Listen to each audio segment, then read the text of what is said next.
Tout commence il y a fort longtemps et je n'avais pas du tout l'ambition d'être chercheur ni de faire des soins. Je voulais être militaire depuis mon plus jeune âge jusqu'à l'après-bac où j'ai fait une formation militaire pour me rendre compte que physiquement je ne pouvais pas tenir. J'ai donc été réformé. Il a bien fallu changer.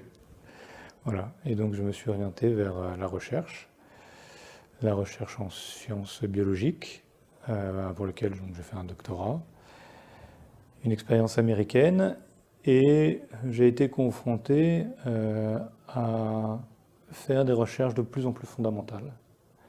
Je suis parti de la recherche sur des lignées cancéreuses de patients pour m'orienter vers du plus fondamental, de la levure, et de m'éloigner finalement de plus en plus d'une certaine réalité médicale. Et c'est cette interrogation du pourquoi on faisait la recherche, quelle était la destination finale de la recherche, qui m'a amené tout doucement à changer d'idée. Il n'y a que la recherche en tant que telle, elle avait apporté sa pierre à la science, c'est très bien. Mais ça ne remplissait pas ma vie. C'est-à-dire que ça n'était pas une motivation suffisante. Ça ne devenait plus une motivation suffisante. On est toujours, quand on fait de la recherche, enfin en tout cas moi, j'étais très intéressé par la découverte perpétuelle. On arrive au bout d'un certain temps aux limites de la connaissance et finalement c'est extrêmement grisant d'aller prospecter dans des champs inconnus. Mais finalement, on peut assez vite oublier l'objectif. Enfin, en tout cas, mon objectif qui était personnel, qui était beaucoup plus centré sur la personne.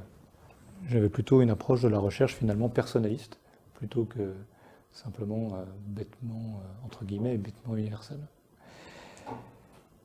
Et donc j'ai eu l'ambition de me rapprocher de la médecine.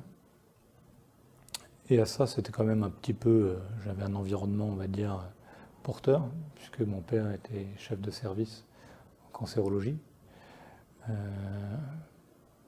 On est là dans le cadre de la PHP, donc il avait le plus gros service de la PHP. On entendait nos histoires de patients ou de soins tous les jours, tous les soirs.